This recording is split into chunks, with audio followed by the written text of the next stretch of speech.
Whereas if you just let go, everything you've been doing all your life has been infinite rehearsal for whatever it is you're saying then, and it just comes out. But what if you're ashamed or feel guilty and you want to, edit yourself? Well, but part of that is, what society has given us to. I mean, there are instincts for guilt too, I'm sure. Yeah. Sure, that are proper. But that to me is what the writer ends up doing. The writer is the guilt carrier, the restrictor, the holder backer. And if he's not there, as he wasn't in his case, then it just flows freely. Mm-hmm. Only if you've got this holding back, this feeling of, are you constrained from being freely open to let the thing dance? Let the elephant dance. There's this rider up there trying to hold things back. Let the elephant dance. Yeah, it's definitely the case, that these episodes of guilt and shame, they're really important. One of my, professions is teaching writing to undergraduates. And this is the single greatest obstacle to them really learning how to write. And therefore, what I've tried to gently integrate into the curriculum are ways of really kind of letting go of that version of themselves, which is very much getting in the way of everything that they know. I mean, we tend to think that guilt and shame are, useful, civilizing barriers to our unbridled primal selves that will do absolutely horrible things. That may or may be true in some circumstances. I really actually doubt it. What they turn out to be is actually barriers to getting in touch with who we really are and doing the best possible work that we can do for each other. I mean, that same guilt and shame that prevents somebody, say, from writing an effective paper, on the marijuana legalization debate, let's say, prevents them from really seeing the merits of the arguments on the other side that they're attempting to address. And so there's this very practical way in which it's profoundly unethical, if you'll forgive some hyperbole, to be guilty. Right? Yeah, and to me, I don't share the feeling that there's anything useful about guilt and shame. I don't either. There's nothing that's functionalizing about guilt and shame. I think I was just feeling guilty for not thinking guilty. That might be. I should be feeling guilty, but I'm not feeling guilty. So the meta guilt. Yeah, but I've not seen anybody that I've ever worked with who was benefited by having guilt or shame. No, because it's always after the fact anyway. That's right. Yeah. And I come from a guilting, shaming religion. That's what my religion did. And that's how it functions. And it's such a demoralizing, pushing people down, holding them back.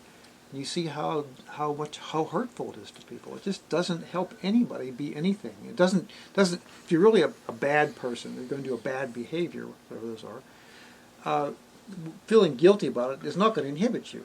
It just makes you more clever. Exactly. You just get more cunning about it. You're a much better liar. Yeah.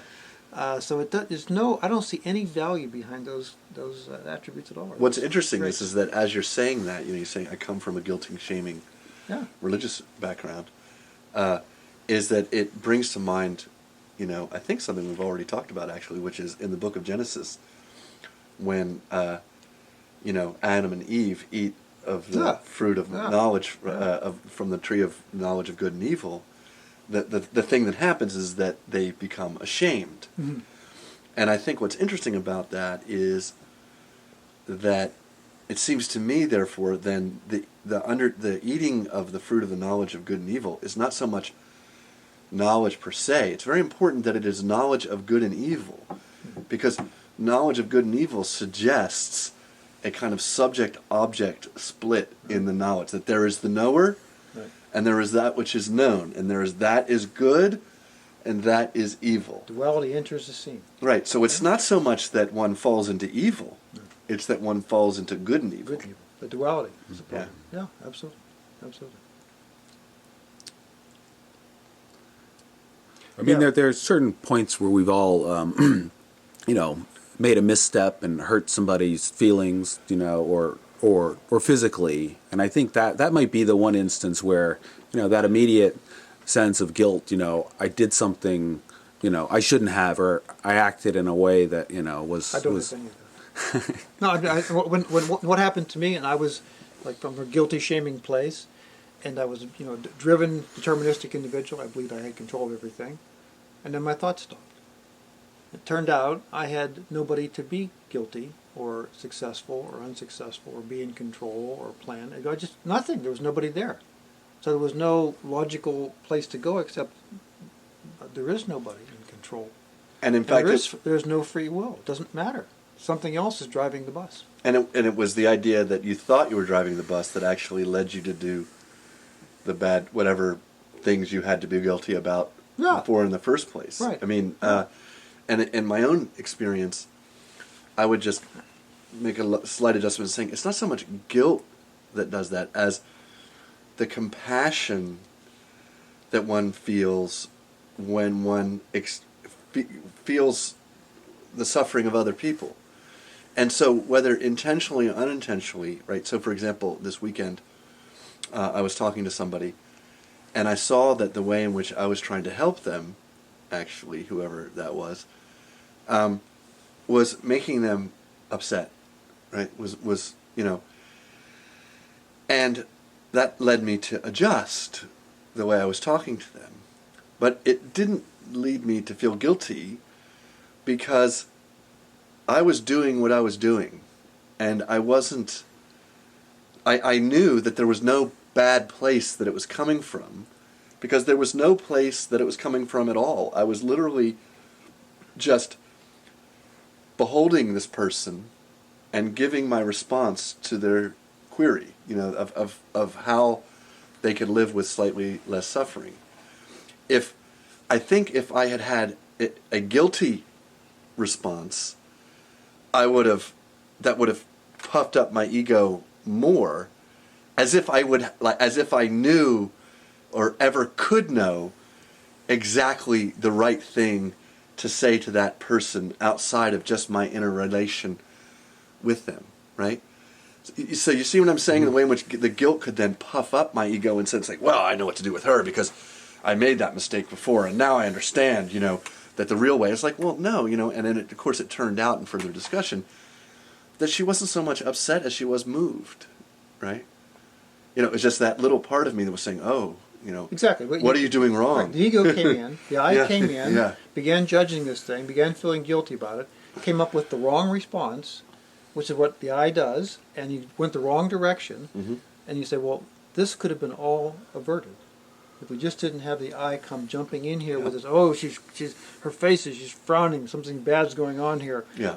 And I don't see any value at all behind those behaviors. I just don't see, those feelings to me generate an I, which comes in as it did with you, and compromise your situation. It compromises your availability for what's actually going on. Agreed. Because you drop some model on top of it.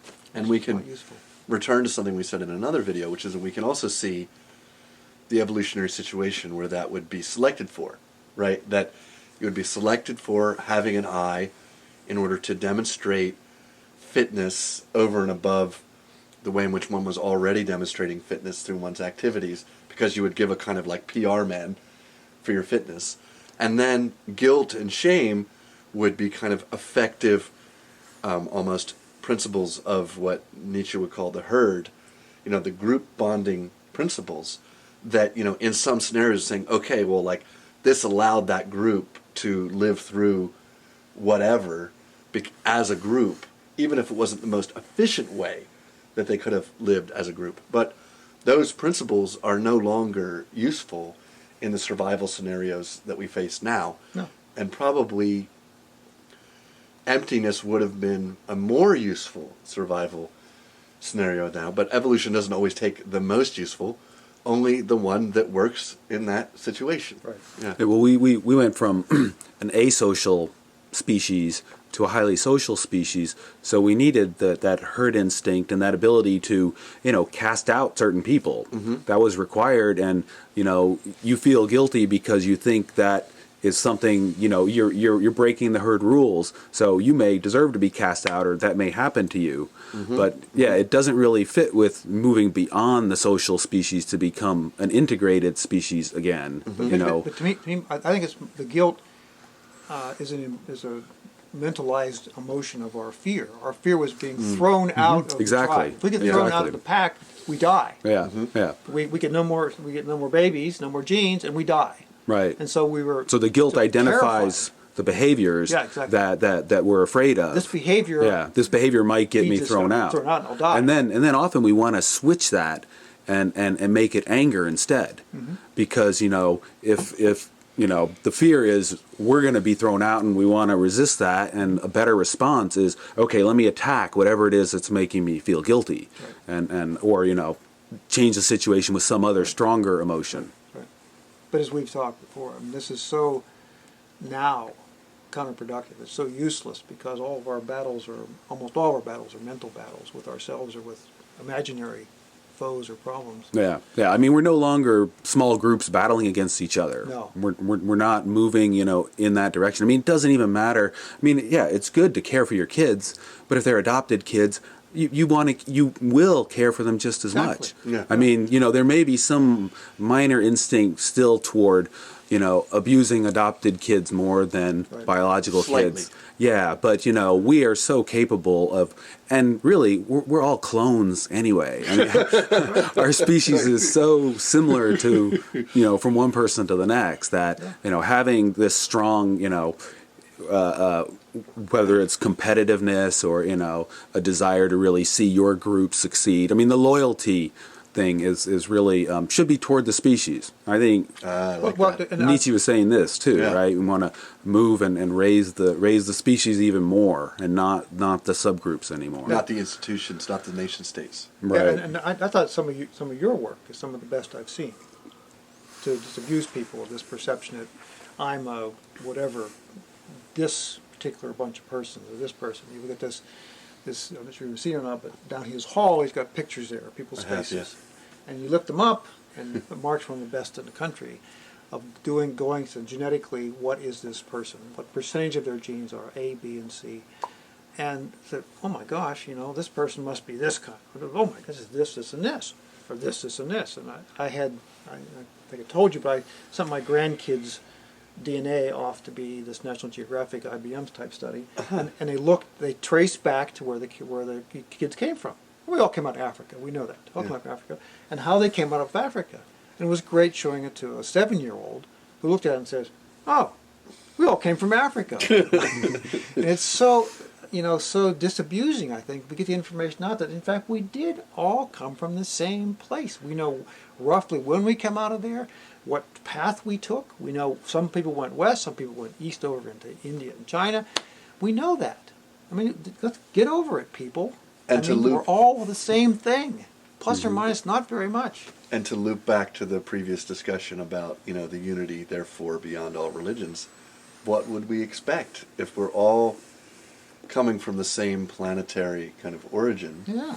Of course, and we're all essentially genetically, biochemically, physiologically clones, even as we have particularities to each of us, then we would be surprised if behind all these apparently different spiritual traditions, they weren't exactly the same. Because behind all the apparently different phenotypes and temperaments that we have, we're all one. Yeah.